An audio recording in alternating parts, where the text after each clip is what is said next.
Fazilpur highway থানাধীন নাজির Ahmed bricks ফিল্ডের সামনে থেকে, এটা ঢাকা চট্টগ্রাম মহাসড়কের, এটা মহাসড়ক থেকে ঢাকামুখী লেন থেকে তাকে ধরছি। তারা 5 জন ছিল এবং তাদের কাছ থেকে ডাকাতি করার বিভিন্ন সরঞ্জাম আমরা তাদের কাছ থেকে উদ্ধার করেছি এবং তাদের নামে চট্টগ্রামের সীতাকুণ্ড থানা এবং নোয়াখালীর সুদারাম থানায় এবং মিরেশ্বরাই থানায় তাদের ডাকাতির মামলা আছে, অস্ত্র মামলা এবং ডাকাতির মামলা।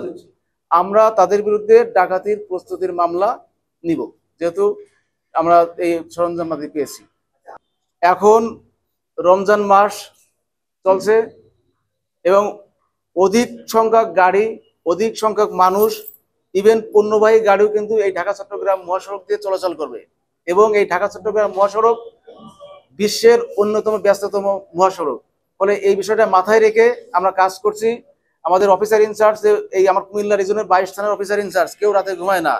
আমি প্রথম রোজার পর থেকে আজকের দিন পর্যন্ত সারা রাত জেগে থাকি, সকাল 8:30টার পরে ঘুমাতে যাই, কারণ 2টি ডাকাতির ঘটনা ঘটছে, একটা 6:20-এর দিকে, একটা 6:27-এর দিকে, অর্থাৎ ভোর রাতের দিকে। আমরা চেষ্টা করি যে এই ঈদের আগ পর্যন্ত আমরা ঘুমাবো না, আমরা জননিরাপত্তা দেওয়ার জন্য সদা জাগ্রত থেকে কাজগুলো করে যাব।